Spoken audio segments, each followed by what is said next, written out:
فيا أيها القاري به متمسكا مجلا له في كل حال مبجلا.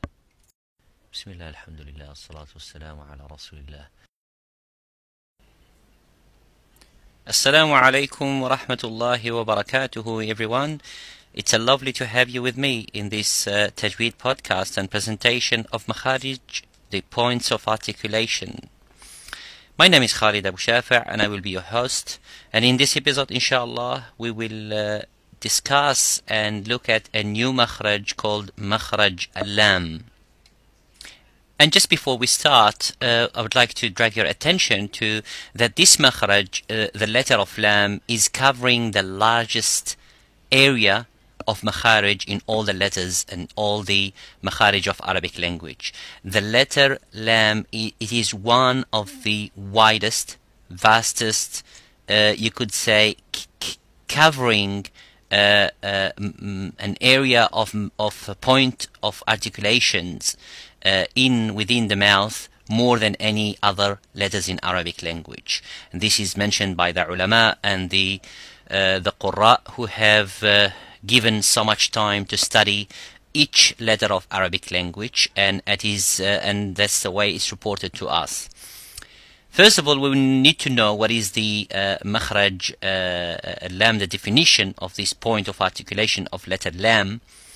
It is said that it comes out or sounds out from both sides of the tongue, which is the sides that are closest to the mouth, and the tip. So both sides, using both sides of the mouth, both sides of the tongue, pardon me, and the tip of the tongue. So right side, left side, which are close to the mouth side, plus the tip of the tongue.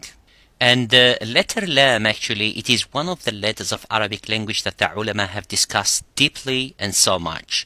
And among the letters are noon, the rules of noon sakina, as you have heard before in the podcast, and the rules of mim, also you have heard it in the podcast. So the mim, the noon, and also the lam, there is rules of lam, which we're going to have inshallah later on, and the rules of ra.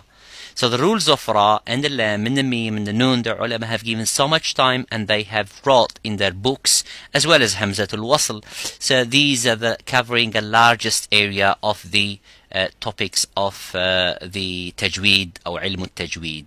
So let's see in this makharij of lam in the next slide inshallah to discuss more about this makharaj. So take a look at this is the shape of the tongue, and I have highlighted here in the lines, it says tip. The tip of the tongue, it's this area here, and then the sides, so the right side and left side. So it's using all this area here, which is quite a large area to be used by one letter in Arabic language. Some ulama say makhraj al-dad, it is also wide, but as you can see, makhraj al-dad may use only one side, and right side or left side, or sometimes both sides, but using the tip and the sides, it is given to the letter lam. It is one of the widest makharij in Arabic language.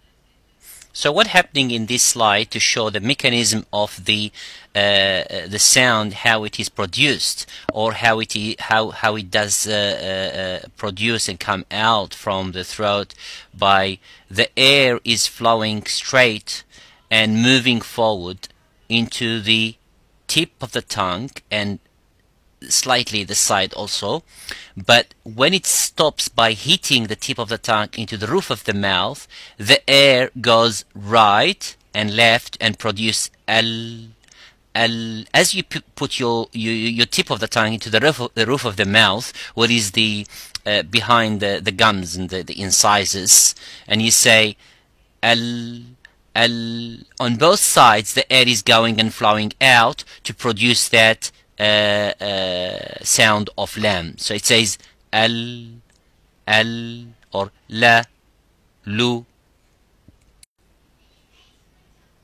So also in this slide also explains how the flowing of the air comes through the back side of the tongue and then flows forward, coming to the tip of the tongue.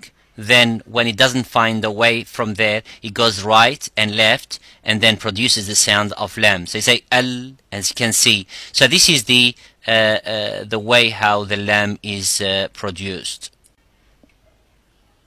Now let's look at the some of the common mistakes that the people make when producing the letter lam in front of other letters.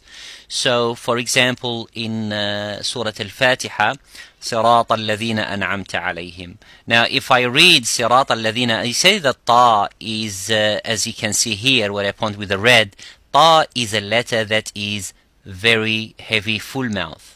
Now, when it joins straight away into the letter of the lam, because it is as you can hamzat al-wasl in the middle, so it goes here. For example, sirata, siratallah, siratalladhina. So people sometimes may not realize that while reading fast and don't realizing siratalladhina, siratallah, la, sirata, siratallah. So la and la is not ta. Ta is full mouth, la is empty mouth. And similarly here before غير المغضوب عليهم ولا waladda, waladda. So be careful. The waw is empty mouth, as we can see here. The waw is an empty mouth. The lam is an empty mouth. The only thing is the dad is a full mouth. Again comes back into the lam, which is empty mouth. So what I say, غير المغضوب عليهم ولا waladda. So say the dad is full mouth and not the lam. So by reading fast, you say wala, غير المغضوب عليهم ولا, waladda, wala, wala. So it is waladda. The dad is mufakham, but not the lam. And similarly, lam coming in between the two letters that are mufakham. So kha and qa, but la is not la. So you say khalaqa is wrong. You would say khalaqa, khalaqa. Don't say khalaqa or khalaqa. It's khalaqa. So as you can see, it goes up here and it goes up here and it goes down in the lam. So you say khalaqa. And similarly with the word rasulullah, rasulullah. So when you join, of course this hamzat al-wasl is a silent, so lam is empty mouth. But the word of lam here in lafzul jalala is full mouth. Rasulullah, la, rasulullah, and not rasulu, rasulullah or rasulullah. It's rasulullah. And the other also, actually khalaqa is similar to this one. I just repeated again. خلصوا, instead of saying خلا, خلصوا نجيا, خلصوا له نجيا, خلصوا, خلصوا. The common mistake also Imam al-Jazari always make, drag the attention of the Qurra and the people who are reciting Quran, is not to make the idgham of the lam and the nun, because they are close makhraj. Lam is not far away from the nun and the ra, which we're going to see later on inshallah. So the people would say وَجَعَلْنَا النَّهَارَ, وَجَعَلْنَا النَّهَارَ. It's like swallowing an idgham. It becomes like silent, but this is wrong. So the way to read it is to make clear the lam. وَجَعَلْنَا النَّهَارَ, وَجَعَلْ. And Imam al-Jazari in the Muqaddimah mentions جَعَلْنَا لِلَّهِ لَنَا. These are the common mistakes he has seen in his life while he was reciting Quran and teaching students, that do not make جَعَلْنَا. جَعَلْنَا. It's جَعَلْنَا لِلَّهِ لَنَا, جَعَلْنَا, and not جعلنا النهار وجعلنا النهار معاشا. جزاكم الله خيرا for listening. Inshallah, hope to see you again in the following Tajweed podcast. بارك الله فيكم. السلام عليكم ورحمة الله وبركاته. هنيئا مريئا والداك عليهما ملابس أنوار من التاج والحلى